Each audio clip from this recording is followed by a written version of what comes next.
So, Kim, it's up to you.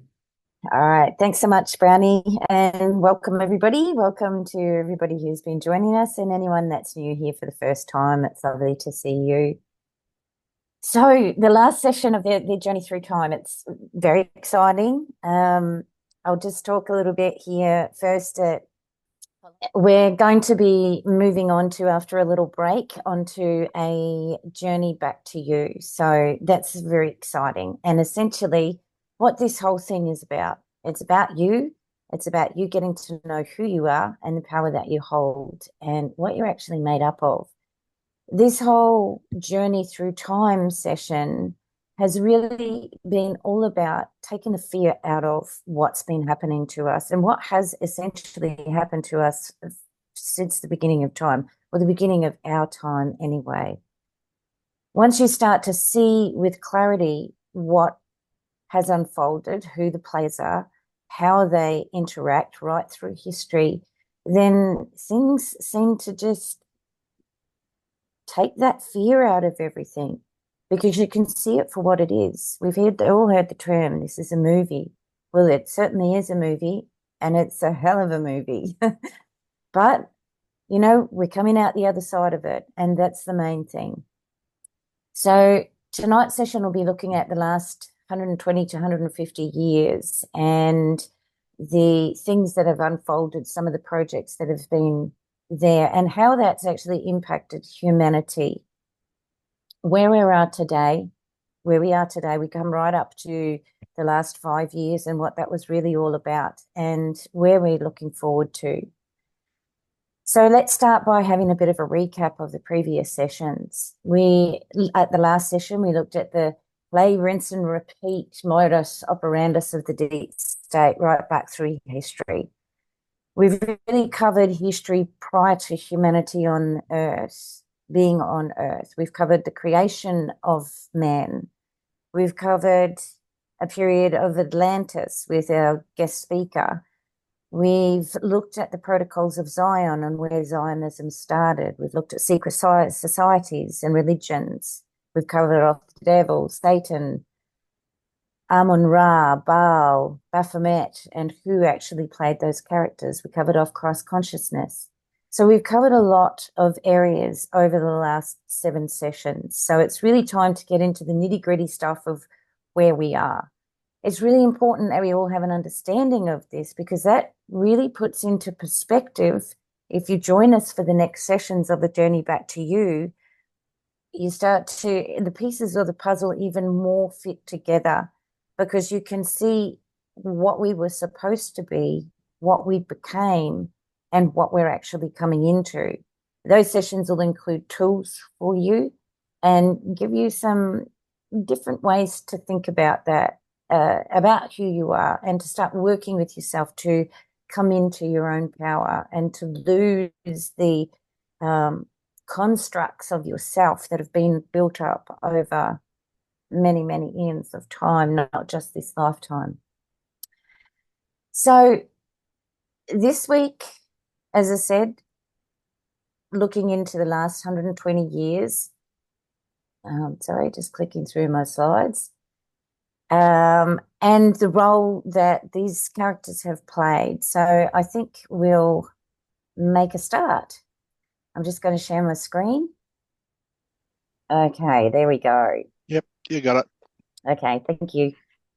Okay, so before we get into the history part of it on Earth, we're just going to cover off a little bit of galactic history and start with the Orion Wars. So the Orion Wars that began many, many, many Earth years ago are said to have lasted about 600 years ago. Now, what we're going to cover in this very short introduction for galactic history is very, very relevant to what has been rolling out.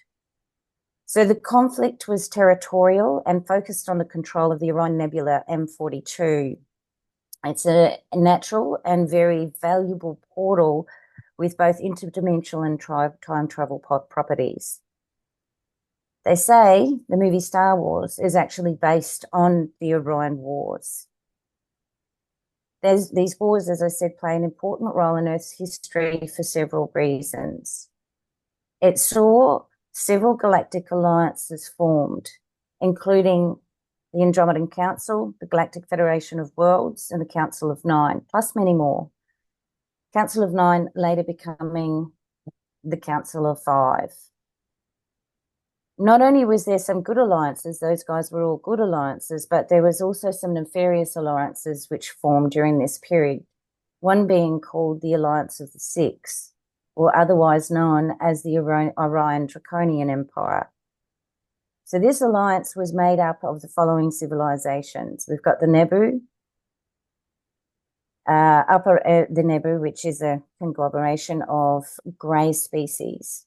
In the upper row, we've got the Maitre, the Kilitorkut, the Eban, the Grail, the Seekars, and the Induk. I'm not very good at pronouncing that. All, according to sources, very, very dangerous civilizations as far as what they are capable of doing, their military might, and the things that they've previously done throughout our galaxy. You may also be familiar with the name Nebu or the Orion Empire.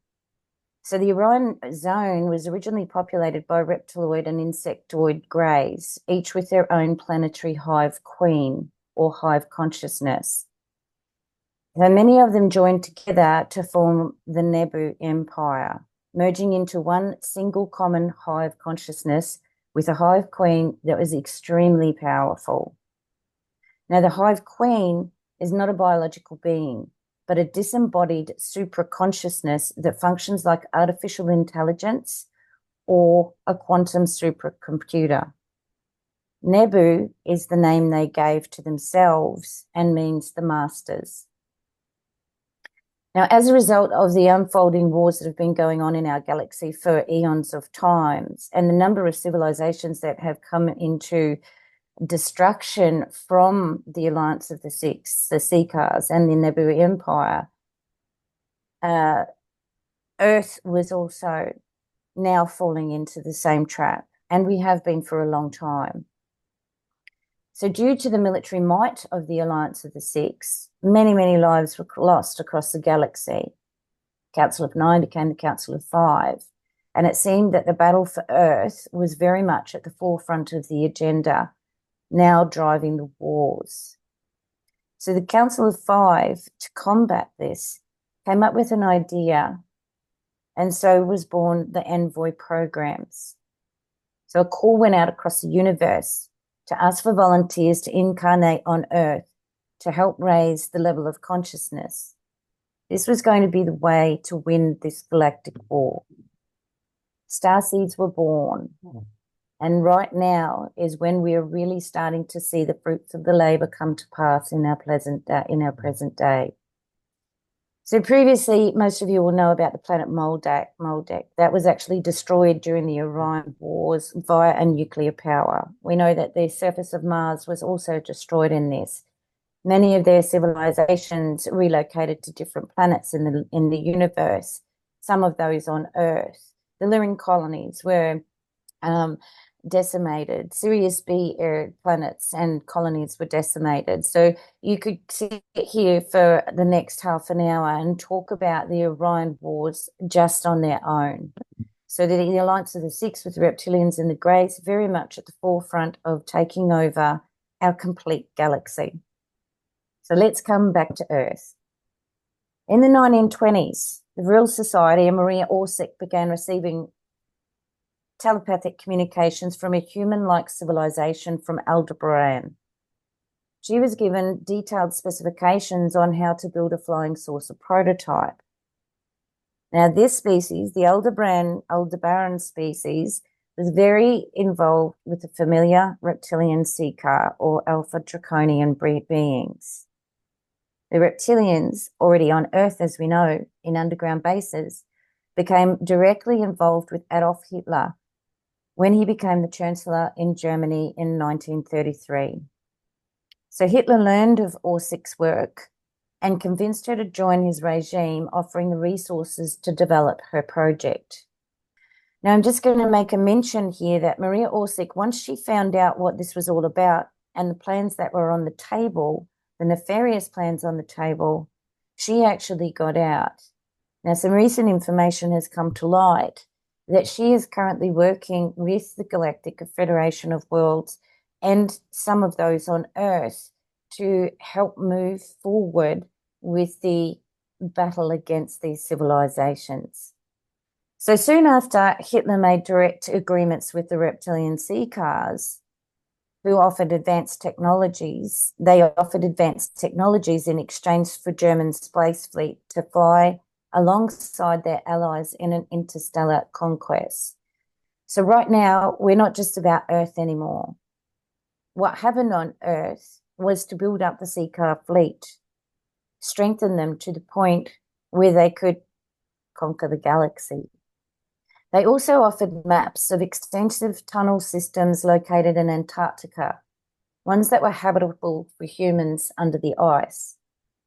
Now, this was allegedly confirmed by a German submarine crew after the war. This map with instructions was said to be for U-boat captains to reach Antarctica bases through hidden passages. So over a period of years, Hitler sent supplies and personnel to build a fortress under the ice named Base 211 in the area of the Mühlig-Hoffmann Mountains.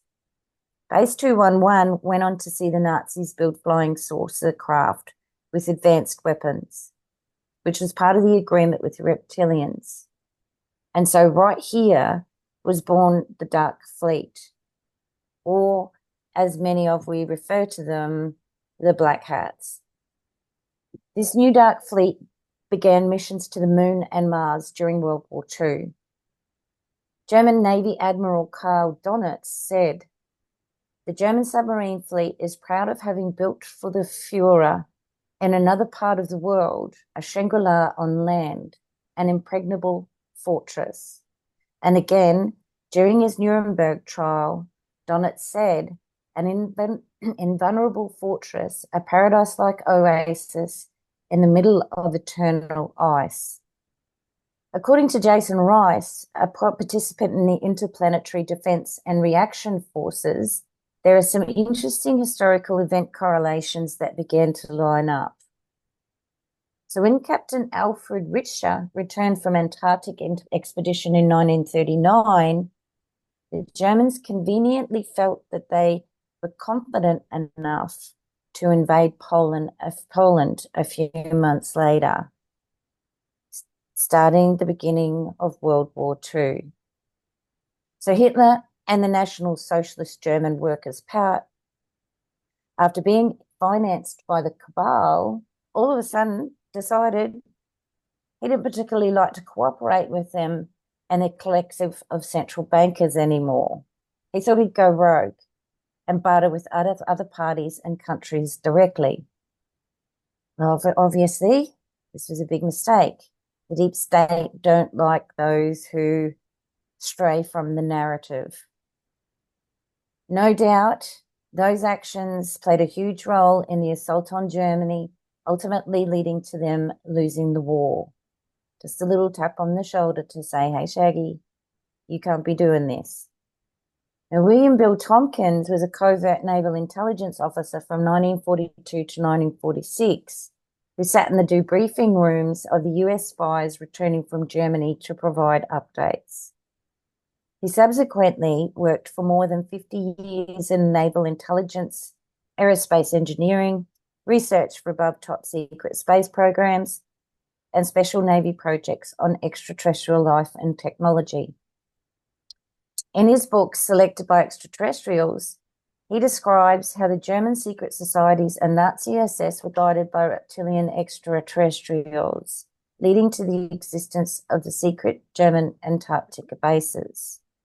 They had learned that the Nazis used these remote bases to launch space missions to the moon, other planets in our solar system, and distant interstellar locations.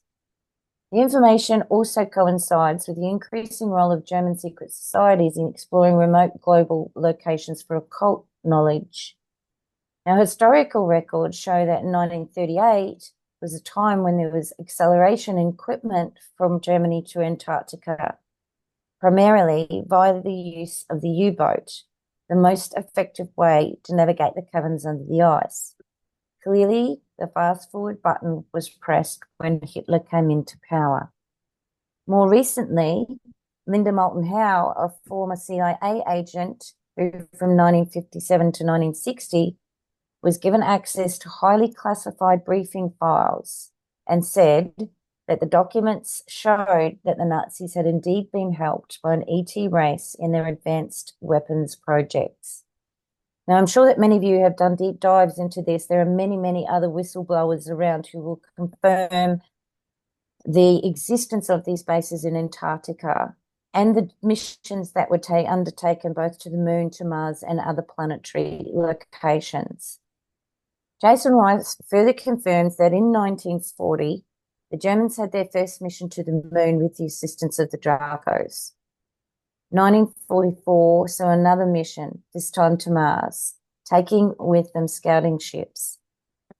1947 saw the establishment of their first base on the moon, with part of the deal being to secure 20 acres of moon land in exchange for 225 people.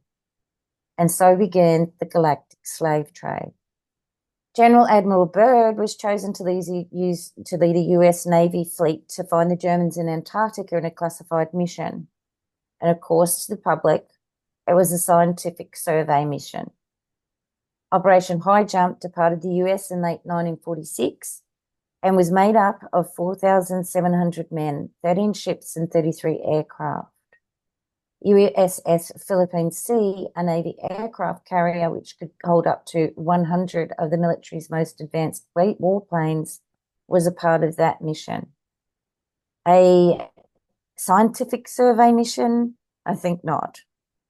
This was a mission to take over the German occupation in Antarctica, and the battle was ferocious but brief. The German Flying Saucer Fleet decimated the operation, destroying all of its planes and causing heavy losses. Before his voice was silenced in the US, a Chilean newspaper, El Mercurio, published in 1947 a report from Admiral Byrd after his Antarctic expedition. It said, Admiral Byrd declared today that it was imperative for the United States to initiate immediate defense measures against the hostile regions. The Admiral further stated that he didn't want to frighten anyone unduly, but that it was a bitter reality that in case of a new war, the continental United States would be attacked by flying objects which could fly from pole to pole at incredible speeds. Admiral Byrd repeated the above points of view, resulting from his personal knowledge, gathered both at the North and South Poles before a news conference held for international news services. Now, something else which isn't commonly talked about with the Antarctica and has only really come to light in more recent times is the existence of an ancient space ark buried beneath the ice. A little while ago, a report came through that the temperature in Antarctica had started to rise. Now, it's said that these space arks are situated all around the world. As far as I'm aware, there is one in the area of the Bermuda Triangle, which has recently been moved out into international waters. There's one in the north of Russia and one in the south. They say that this is part of the reason that the war of Ukraine between Ukraine and Russia is in full force. It's been the battle for the Antarctic regions. Now, the Seacars knew about this for quite some time. They would use people who they thought may possibly have the correct DNA to try and gain access to this ark. Just before I go on, there's said to be another one in the Pacific Ocean, one in South America, one in Egypt, and one around the Eastern Europe region, I believe, and a number throughout our galaxy. These arks, when they were placed there, had multiple layers of security, so not anyone could just access them. They're said to contain historical records, advanced technology, and the ability to really advance civilizations. Bodies in stasis, crews in stasis, ready to be awakened at the right time. So what the sea cars did when they were in Antarctica to try and gain access to this space ark that was there would take humans who they believed had the right level of consciousness, but it never worked. You can't just use a fingerprint and you can't just use something. You must have a living being who has a connection to that ark or that civilization who placed that ark there. You must resonate at a certain vibration and you must be at a level of consciousness to gain access. So there's many different keys that needed to be undone. Thankfully, they never got through it. Okay, so the US deal with the Dark Fleet. Now, we have to ask ourselves here if it's any coincidence that as the Nuremberg trials began, the United Nations and the International Court of Justice were created in 1945. We all know that many of the Nazis who were to be tried under the Nuremberg Code were helped to escape and went to various locations around the world under Operation Paperclip. After 1947, the Dark Fleet began to fly over US airspace. They were showing their might. President Truman at the time sent out shoot-down orders, which resulted in many US aircraft meeting their end, while there were very few losses of the Dark Fleet. In 1952, the Dark Fleet was able to fly over Washington, D.C. without interference. The Truman administration, they say, was forced to begin secret negotiations. President Eisenhower took office shortly after and had grave misgivings on any agreements with the Dark Fleet, but bowed to pressure from his Security Council advisors. By 1955, the deal was done. The US was now an ally of the Dark Fleet, and in exchange for advanced technologies, they would provide resources and personnel to expand the fleet. Not only that, the Antarctic Germans were granted massive infiltration into thousands of corporations and institutions, where at least one member had to be a senior executive, and the German $22 trillion debt from before and after the war was forgiven. Now, in this period of time, there was a bit of argy-bargy between the deep state and the Antarctic Germans. So there was some negotiations that had to be done by both sides to come to a peace deal. They'd already had many interactions, and this agreement was the end result of it. And we know that there has been underground tunnel systems used in ancient times by different civilizations, and they've carried on right through today. Around the same time as Germany was building its US UFO fleet in Antarctica, the 1940s also saw the expansion of the underground tunnel system using nuclear and maglev technology and the deep underground military bases. These tunnels and dams have expanded exponentially, connecting all countries. Reports from many different soldiers and some escapees tell the stories of the horrific activities that were conducted in those locations. So I'm not going to go into them tonight. I'm sure that you've all dived down that rabbit hole for far enough. But these are things beyond our comprehension. No surprises that one of the companies supplying this technology is Hauptsammler Mettmann, a German corporation. We didn't stop there, though. Not only was the slave trade happening on a galactic level, but the last almost 100 years have seen a big piece of the puzzle fall into place for us on Earth through the financial shift system. So the Federal Reserve was created in 1913. Humans became the stocks and bonds in 1933, replacing the gold standard. Our fate was almost sealed in a method of slowly wins the race to bring the whole of humanity further into slavery. Interestingly, the British Interplanetary Society was also formed in 1933, but that wasn't enough. They locked it in, and it said that very dark, very complex magic was used over the currency system to ensure it was difficult for anyone to break free from the bonds. And we all know how hard that's been. It seems that there was some interaction from those not of this planet to make this happen. This is a 2017 document where the Divengratia family tried to reclaim some of their sovereign wealth. They date back to pre-King Solomon Brothers Templars times. In this very document in 2017, we see references such as the Imperium of Man and Humanity family of the original Intergalactic Justice League of Nations, for and on behalf of the Intergalactic Senatorial Committee, and Processing Intergalactic International Organization. Who are these organizations?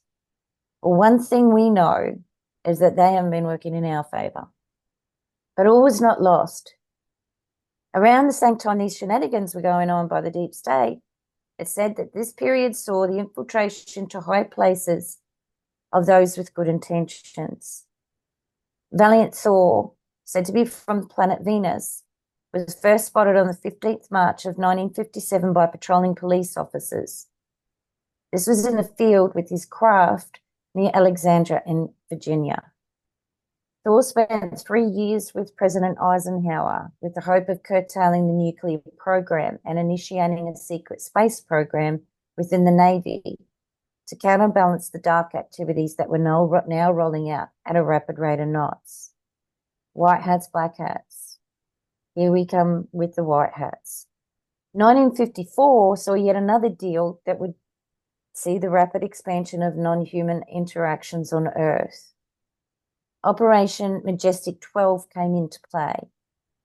This was a secret deal carried out behind Eisenhower's back with the civilization known as the E-Bands. A species of grey were a part of the alliance of the Six. They came under the guise of belonging to a dying race and needing human DNA for the survival of their species. In exchange, they would provide advanced technology. Sound familiar? Mm.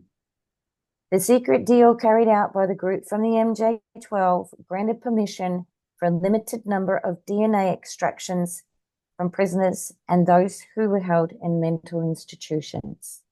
Little did they realize that this was a common tactic used by this civilization to gain access to a planet.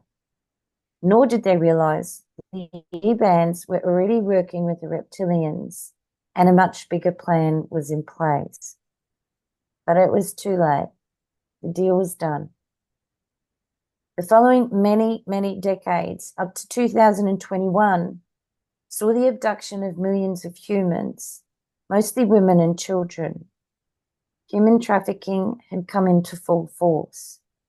They were harvested for their DNA, brought into the galactic slave trade, used for horrific hybrid experiments, rituals, and so much more. This was carried out both on planet and off planet in those military bases that we mentioned before. From the 60s through to the 90s, we saw a rise in spiritual teachers across the planet with the aim of raising the consciousness. The plan for humanity to get itself out of this disastrous situation was going into full swing. We saw the likes of Osho, Deepak Chopra, Eckhart Tolle, Tony Robbins, a lady called Rosita Rodriguez, and I like to include my mum and dad in this as well, and many more, traveling the world, addressing hundreds of thousands of people in an attempt to wake up humanity. Soft disclosure movies such as Star Wars and Star Trek were created with the help of benevolent ETs using the same techniques that the deep state use. We've seen disclosure in movies and the media to infiltrate the subconscious mind in order to alleviate the shock when the truth comes out. This bush, of course, was infiltrated by the deep state, and the term New Age was born. This was an attempt to distract people in this awakening, putting out false information and getting people to externalize rather than go within. It didn't work in its entirety. The downfall of the cabal had begun in earnest. The deep state, however, would do anything to prevent this from happening. They knew what would happen when humanity woke up and came into their full state of being. It was game over for them, and they knew it. They would push on regardless, in the faint hope that they would keep their control. 1970 to 1983 saw the Montauk Project. It was a black ops project based in the northeast end of Long Island, New York. Among other things like time travel, tearing holes in the fabric of time and space, and the Philadelphia experiment, Stuart Swerdlow, an involuntary recruit into the project at the age of 13, tells a particularly chilling story. He recounts this story in his book, Montauk, the Alien Connection, on how he was strapped to a table at Montauk, electrically shocked, and injected with a substance. He was transported back to the time of Christ with a gun strapped to his leg and a voice resonating in his head, "Shoot him, shoot him." Swerdlow encountered Jesus, and with gun in hand, he states that he pointed the gun at this elegant figure. Looking down at me from the top of the steps, his eyes were calm and intense. He looked at me with peace. Swerdlow dropped the gun and ran around the corner. The session was finished. He didn't succeed. He was brought back to the present time. But for him, it wasn't over. He was again sent back, but with a different plan. This time, he found himself at the base of the cross with blood dripping down from the forehead of Jesus. He felt something in his hands. He realized he had a glass vial in the left and a needle in the right. He stabbed him in the big toe. So Swerdlow stabbed Jesus in the big toe and filled the vial with the blood of Jesus and was instantly transported back to Mars, actually this time. He says this about the incident. The blood of Christ was to be used to clone a body with an android brain, a duplicate of Jesus. It would have a government mind. The second coming would be staged. If a blood sample was taken from the figure, it would match the blood of the Shroud of Turin, leaving no doubt that this was the real Christ. It was the perfect plan to control the masses. This vial of blood was stored at a secret government base on Mars that they had been using since the 1950s to be brought out when the time was right. One of the other projects happening was Project Looking Glass. Microbiologist Dan Burrich, one of the Majestic 12, talked about the top secret program called Project Looking Glass. According to Burrich, US intelligence agencies had several devices they built using instructions found in ancient Sumerian and Egyptian tombs. One such device was dubbed the Yellow Cube, used by the deep state to look into the future. This technology was used to change the course of future events into their favor. However, the military operation working to save Earth also had technology that allowed them to look into the future. So this became not just a spiritual war, but a time-temporal war as well. It got to the point whereby around 2012, all future timelines the deep state ventured down ended in the same way. The timelines had shifted. Humanity won every time. We woke up in these timelines. We reconnected to the Creator. We realized our potential and we came into our full power, the very thing they dreaded. We now just had to do the work. We had a long way to go. This part was something we had to do on our own, or we wouldn't learn the lessons. But it was never going to be easy. 2019 saw the next rollout being the corona pandemic. The Alliance of Six, in conjunction with the deep state, had been working hard to try and turn the tables and to change the outcome of what they had seen in order to keep their control. Remember what we said about the super hive queen of the Nebu. Hive queen is not a biological being, but a disembodied supraconsciousness that functions like artificial intelligence or a quantum supercomputer. They also gave themselves the name Dominion, and we know how familiar Dominion is. The last American election ran Dominion voting machines, and look what happened. Interestingly, their headquarters in the Regal system was where their logistics and military power resided. This M42 cluster is known as the Square due to its position on the main stars. So which company holds the most power in the world? That would be BlackRock. What's their symbol? A black cube. Coincidence? I don't think so. So the super hive queen has been compared to a hydra spider on her web, unable to be killed unless the frequency code was cracked to disable the regenerative function. How it works is that each grey is connected or slaved to the hive queen, either naturally in consciousness or by means of nanosynthetic hydras contained in the nervous system, likened to a tracker dust. These nanoparticles allow a living organism to interface with the hive. Organic or synthetic greys are easy to connect as they've got the same DNA frequency. Connecting other species such as humans is a little more difficult. Blood and DNA have very specific frequency signatures. The DNA must first be altered in a hybrid grey to match the frequency resonance with the hive. Individuals are injected with synthetic nanohydras, a typical Nebu technology. Those altered biological beings are then plugged into the grey hive consciousness via a frequency key broadcast by satellites or ground towers. Graphene oxide, working as an electromagnetic transponder, awakens the synthetic hydras and connects them to the hive queen using that frequency key. So now the dots are starting to connect. So the recent pandemic was about injecting as many people as possible. Many scientists around the world have found mRNA hydrogel and graphene oxide in the injections. 5G towers were covertly erected during lockdown periods.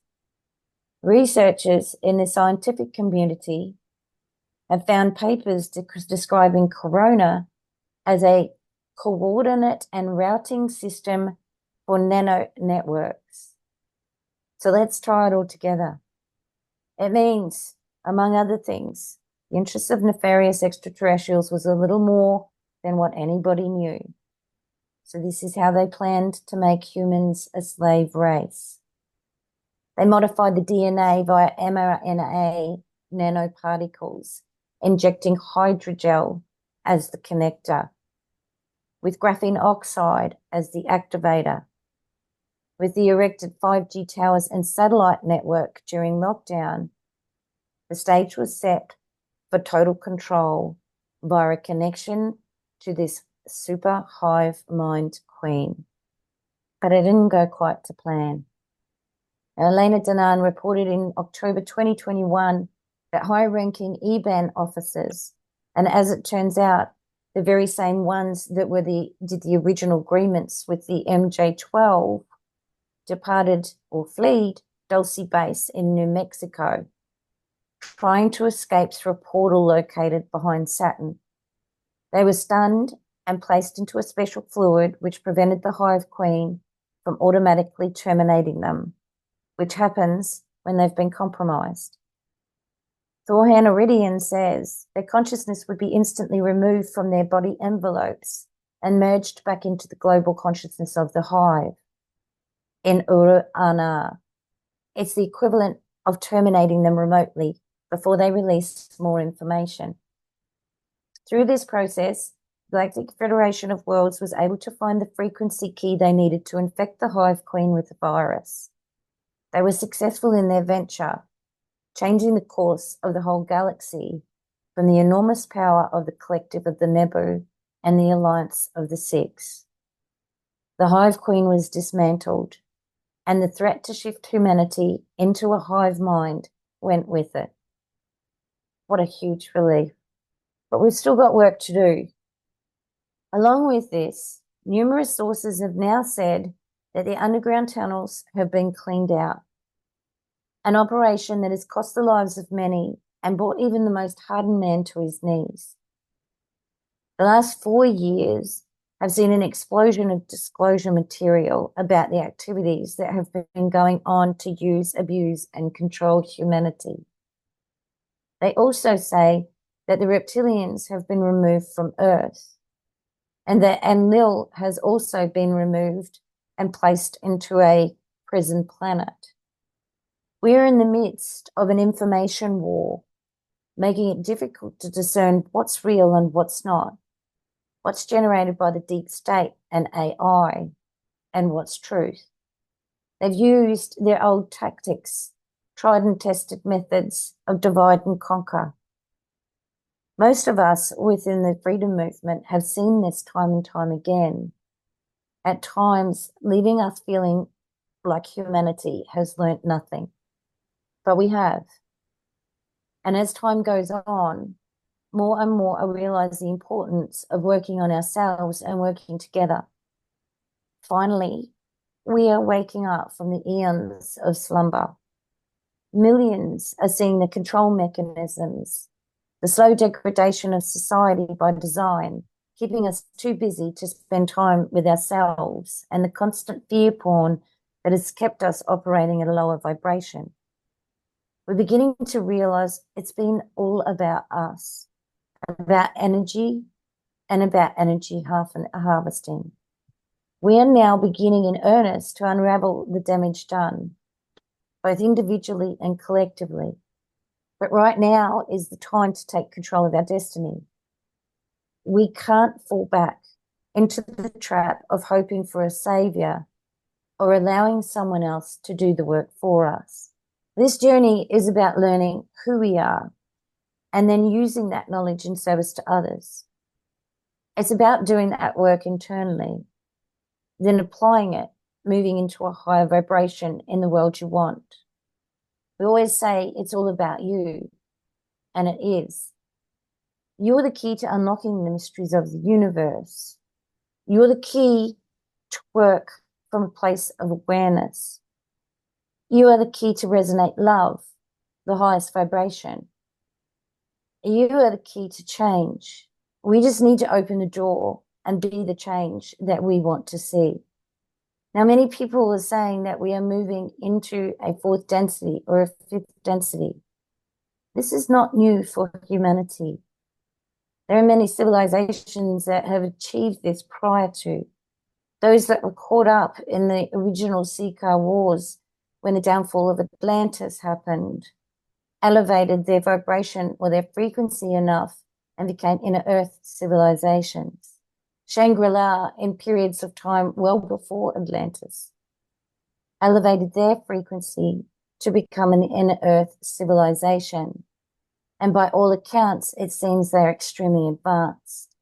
The Mayan civilization, during the Spanish takeover, had their shamans line up along a path. The people were given the opportunity to walk through that path, and as they did, their vibrations were lifted enough to walk through a portal at the end of that into the fourth density, disappearing out of sight. They were never found. This is what humanity is doing right now. We are raising our consciousness. We're raising our frequency so that we come out of this third density world, so that we're able to take that step back and make sure that the whole of the human civilization rises up together, so that we don't have to be in this space where we see these plans rolling out day after day, what seemingly seems to be an increasingly fast pace. But to do that, we can't sit back on our laurels. We have to do the work. We have the tools within us. We just need to be able to access them, to know where to look, and to bring those out, standing in our own power, making sure that we are representing what everybody can be, holding out our hand for everybody to take a hold of, those around us to take a hold of, so that they too can start to work with themselves. It's up to us to spread that unconditional love, because love is the key. It is everything. I've recently I'm actually in the middle of reading a book at the moment. It's called 334% Lies. It's written by a man who was a part of the deep state. He became the chairman of the lodge. The lodge, if you remember from one of the past history sessions, actually grew from the Bavarian Illuminati. So the lodge is the Illuminati. He went through many processes till he became the chairman. During one of his initiation ceremonies, much further on down the track, he was buried for 41 days. During that time, he left his body. He had an experience where he realized that love was everything. His plan when he came out was to infiltrate via mind control those in his organizations to change their mind and start working for humanity instead of against. Unfortunately, there was a younger, more powerful guy there who didn't allow that to happen. But I'm telling you that story because even for those who are of the most nefarious characters, who have done the most horrendous things, and this man he describes it in his book, can also come to the realization that love is what it's about. And when we actually integrate that knowledge collectively, this is over. We truly win. We truly bring in that future that we all dream of, that we know exists, that we want to see so desperately come into this world, that we want for peace, that we want for advanced technologies, that we want to live in peace and harmony, with or without our galactic friends, but it'll be with. So stay on your journey. Stay true to who you are. Stand in your power. Learn as much as you can. And know that you are loved unconditionally and immensely. Thank you. There's some questions out of that one, that's for sure. And Lee is first up. Wow, go ahead, mate. Tim, have you ever done anything with Gene Deco? Not directly with him. I did start to watch his videos early on in the piece, but I haven't seen much of his stuff for a long time now. Okay.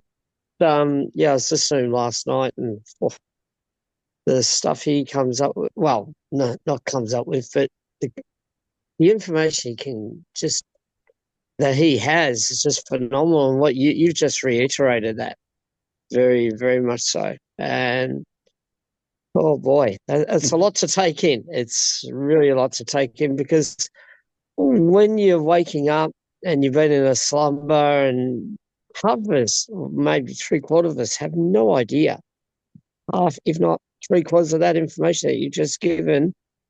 And it's really a lot to take on board. But there's so, boy, we got to learn a hell of a lot.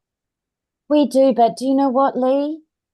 When you start to get that understanding of who you are, and you come out of the boxes that have been created where we so easily jump into it, you start to strip away the facade of yourself. And that integration of this knowledge comes at you so quickly that you wonder how you never knew it. Very true. Very true. Because, I mean, yeah, we all put on a facade of such to make ourselves look better in certain times and certain things with certain people and everything else. We don't even realize we're doing it half the time. We don't, and not even that, just to even identify with someone. We'll have a face of a victim, for example, because that's what this group of friends over here identify with, that we've known all our life. We'll have a face of a savior with this person or that group over there, but they're just faces. When you start to take them away, your true essence starts to come out and you start to live who you are. Yeah. Invariably things change, but when that process has happened, and I'm sure that many of you have found this within yourselves, then the knowledge that you come across and the integration of that knowledge really comes in much quicker. So you're able to integrate things a lot quicker. You're able to get that broader understanding. You can see the bigger pictures of what's going on, and you can actually start to see the potentials of where any action or reaction might take you as well. And this is all part of it. This learning is all a part of that process. Yeah, no, it's well, tonight's just blown me away. I've only been new to this chat group for the last probably 10, 12 weeks, but it's been amazing. And Brownie's been awesome, and all the other people on here have been very helpful with their information. But you've taken me to another level of understanding. Oh my gosh, I had gut feelings, but I never really understood the depth of it. Well, that's great, Lee. Wow. Well, it's great. And you know what? Everyone welcomes you with open arms. And that's what we're all about. That's what, when you go on this journey, you will get to that point where you are that for someone else. Awesome. Thank you. You're welcome. Rob, mate, you're up. Yeah, thank you. I'm going to put this in a particular way. Some people may relate to it, some people may not. But I think probably in the last 5 years, we've all had this thing with what we call our bullshit meter. Yeah. You know how the bullshit meter just goes through the freaking roof, and we become so fast at it. It goes off so fast. Yet through this entire presentation, it was silent, which tells me that we're not. You know what I mean? I'm relating to it, and it rings true. I suppose that's the way to put it.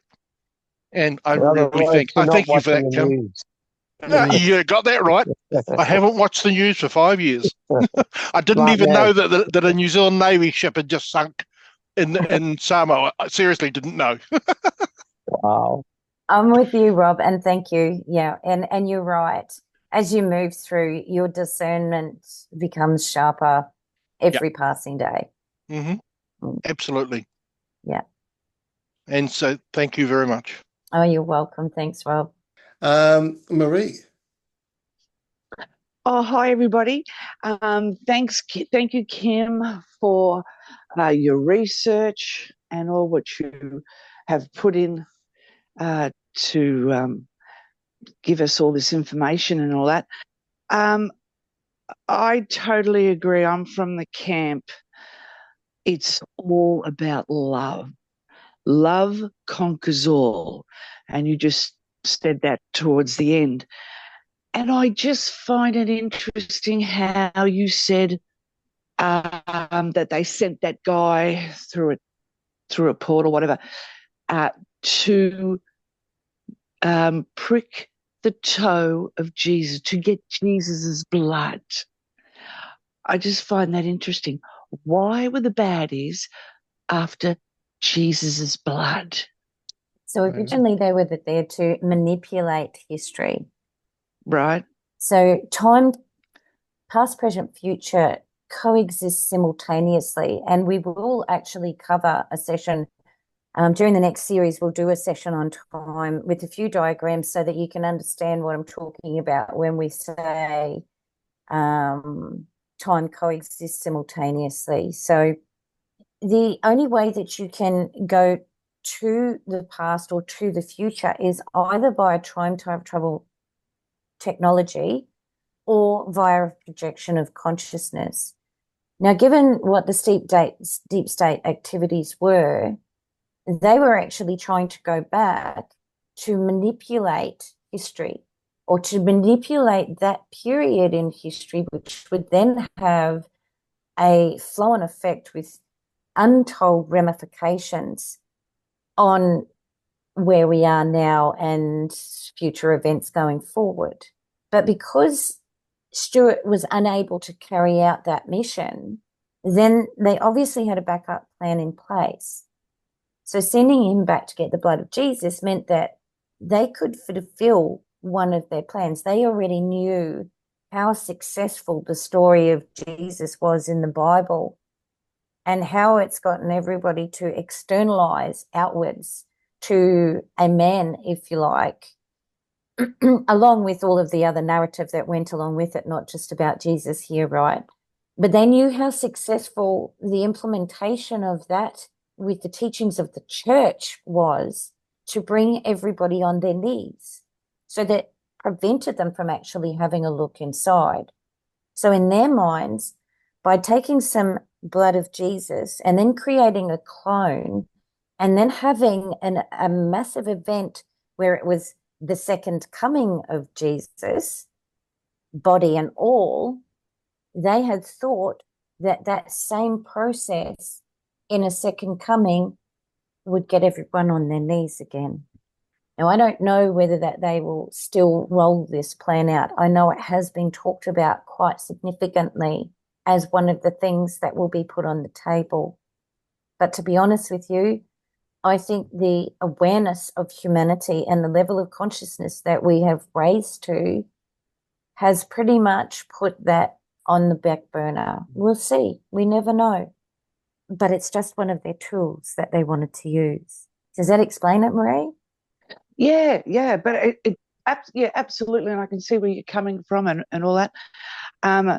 What I see is that, of course, naturally the dark fear anything to do with the love, and Jesus is Christ consciousness, and he's all about love.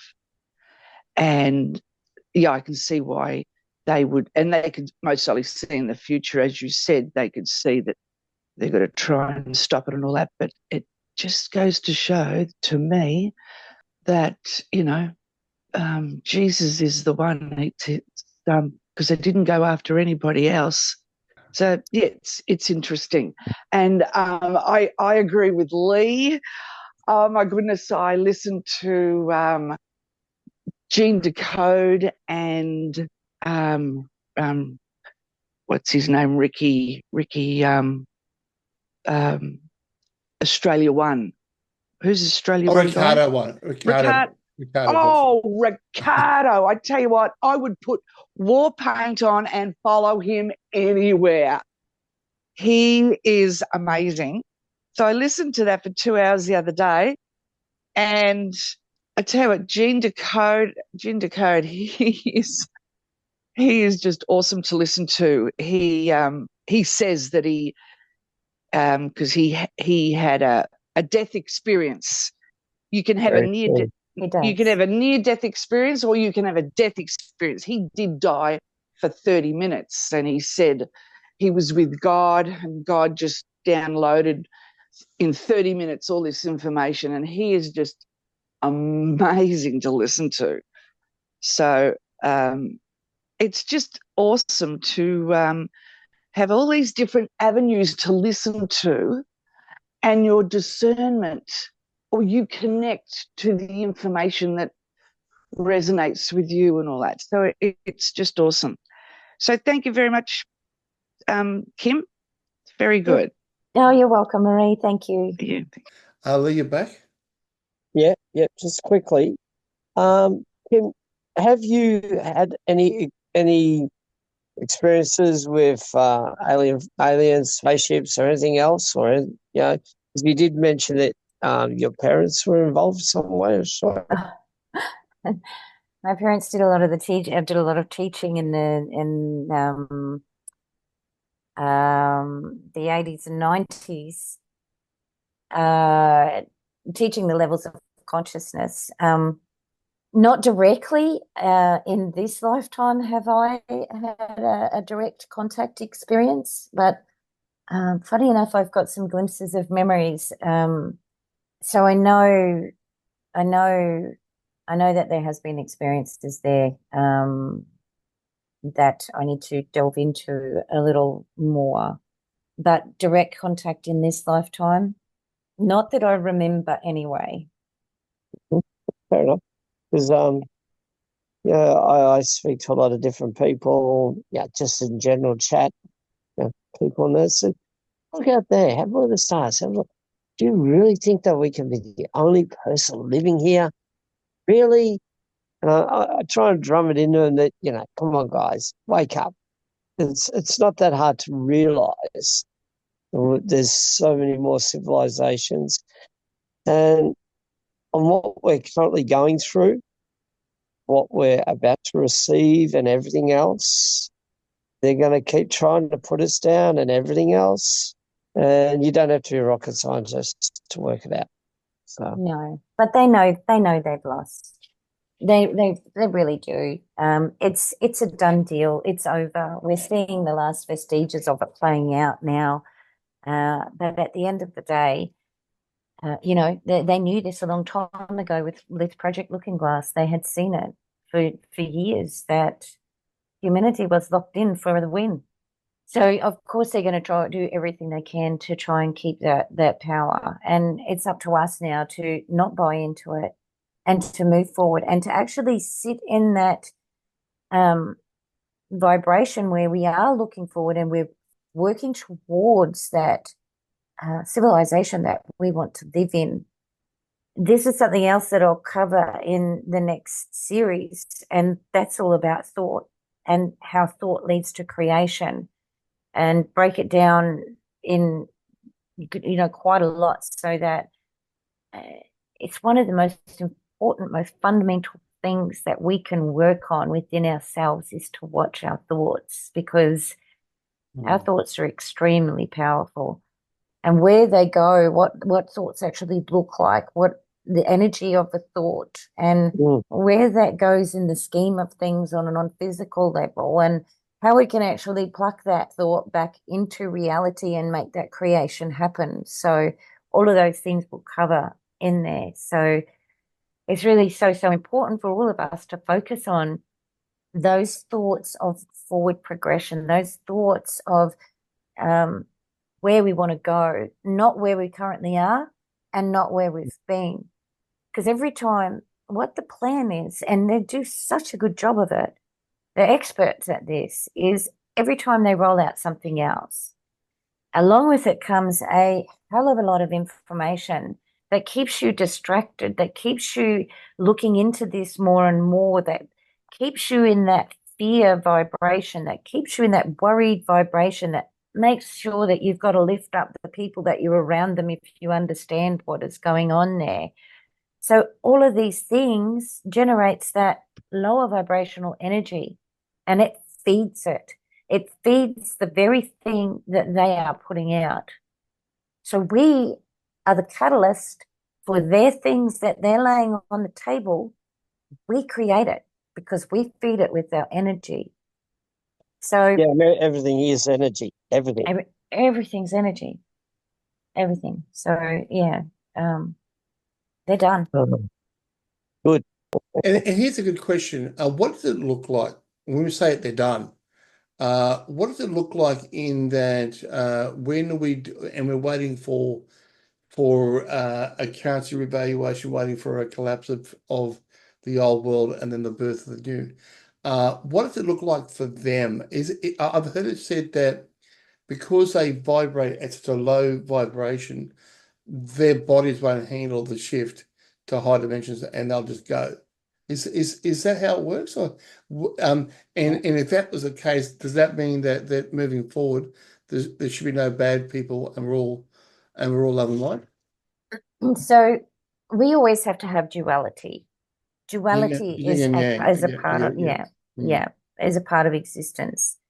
Those people, yes, they won't be able to vibrate at the frequency that we are going to. So no, they will not exist in that world or our world any longer. They won't have the influence that they do.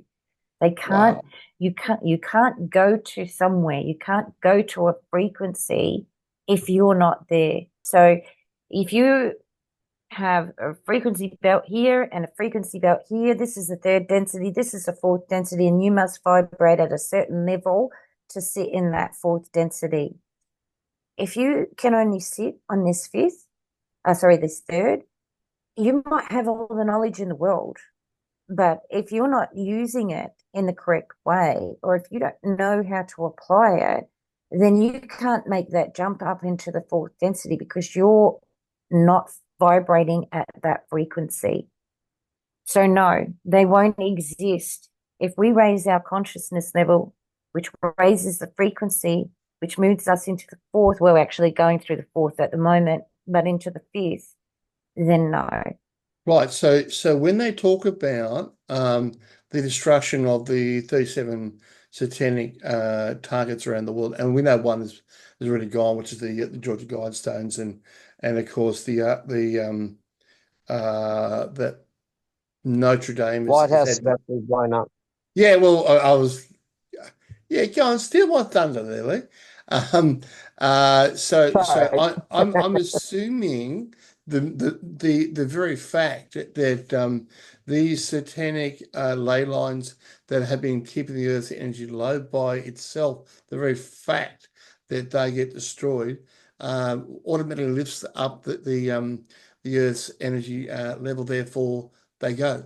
Would it be that simple? So not necessarily. So it's a little bit more complex than that. And one of the things that's been happening particularly over the last couple of years, a lot longer, but seen an increase in level over the last couple of years, is that we too, being in a physical body, can't just jump from a third density world into the fifth density world. Our physical bodies would die.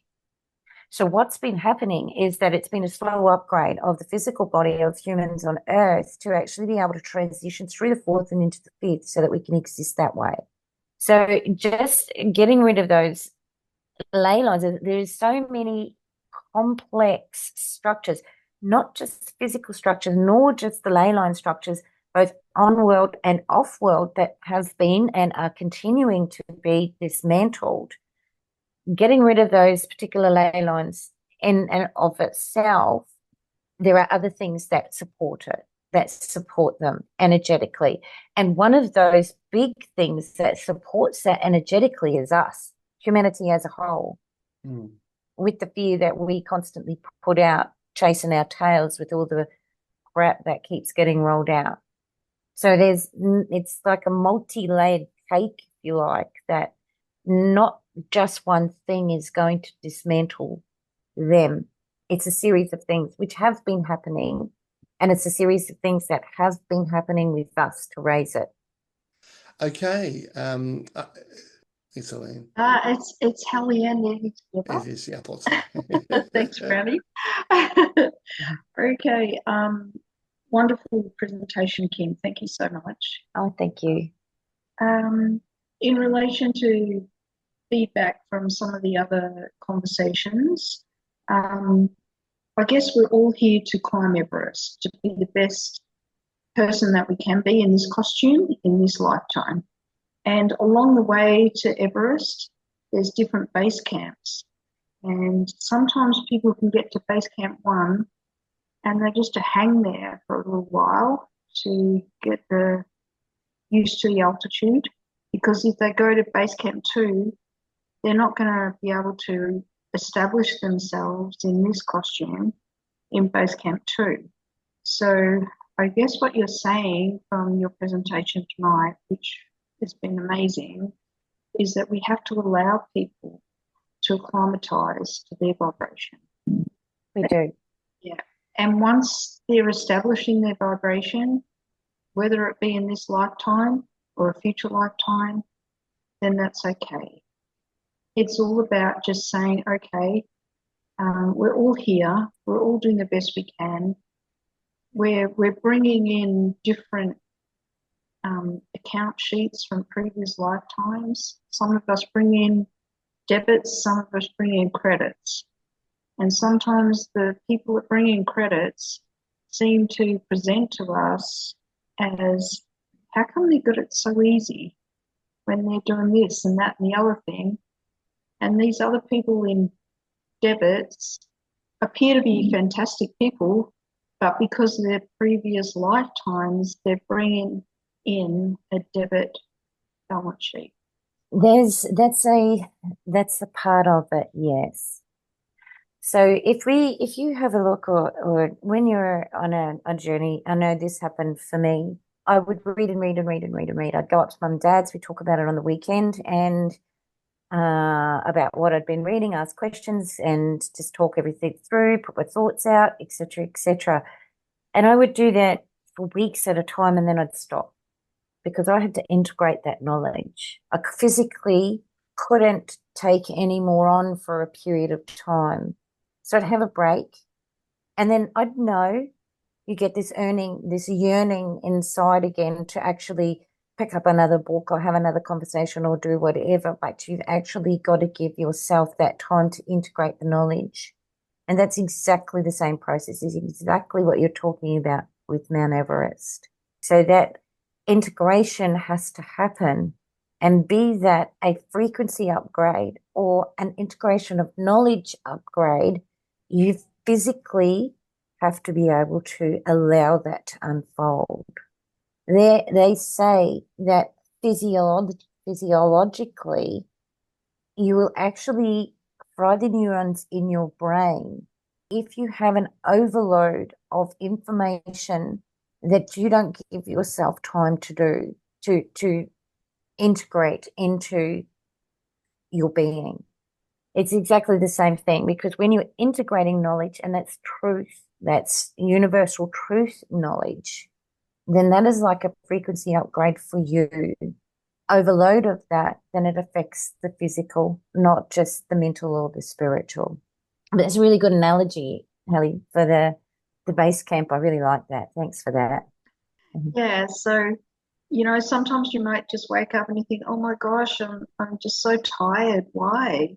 But you might still be at base camp integrating what you've absorbed, and then allowing that to happen, and That's to say right. it's okay. Yeah, I'm not ready for the next step yet. Absolutely. Yeah. Thank you, Kim. Your presentation's amazing. Oh, thanks, Hallie. My pleasure. Okay, back to Rob again. It seems like we're having some follow-ups here. Yeah. Yeah, I think for some people, this is something that made a difference for me many years ago. There's a book that was written some years ago that will help you understand this whole changing frequency thing. I don't know if you've ever heard of it, Celestine Prophecy by James Redfield. If you read that book, it will give you a really deeper understanding of this whole process of ascending. I don't know if you've read it, but it is an amazing book. I just recently read the last book that he put out. The 10th Prophecy. Yeah, I have that as well. On Shambhala. Yeah. And his experience in Shambhala. Yeah, very good. Yep. But that first one, it just gives you an understanding of the process. If you can't quite relate to it, that really makes a big difference. It did for me many years ago when I first read it. Yeah, that's great, Rob. Thanks. Okay. Marie. Oh, look, I was just going to say, I just got that book, Rob. So thanks for that. So I'll get into that. You will seriously enjoy it. It's an easy reading book to help you get your head around this whole ascending thing. It really will. That is awesome. I love it. I love it. Look, I was a Star Trekkie for 25 years. I understand it when Kim says about the Drakkies and the Greys and the this and the that. Oh, yeah. I've seen them. Yeah, I've seen them on TV. And so, yeah, I understand it and all that. I just want to say that for me, I don't have, because Jesus said, we don't have a spirit of fear. We haven't been given a spirit of fear. So we shouldn't be fearful, because we haven't been given a spirit. And I love these timelines, these, because I say if anything negative comes, I just say, no, it's not on my timeline. Yeah, I love that too. And I just want to say too, before you stop, Brownie, I just want to say a massive, massive thank you to you for hosting these sessions. And I am so grateful. And so happy to be here. I've met so many wonderful people of your team through this process, and I am very, very grateful. So thank you very, very much. And thank you to all of you for coming along each week and for new ones turning up too. Yeah. Well, it's been a very interesting journey, and I must say, go way back when Adrian Barr said, "Hey, Brownie, I got a guest that you really should have on. You got a lot to say." And now look at it. I mean, like, we started it back in April, and here we are now in October. And once this wraps up, you'll have more sessions on other stuff to talk about. So that's awesome. Absolutely love it. Yeah, no, that's great. Thank you very, very much.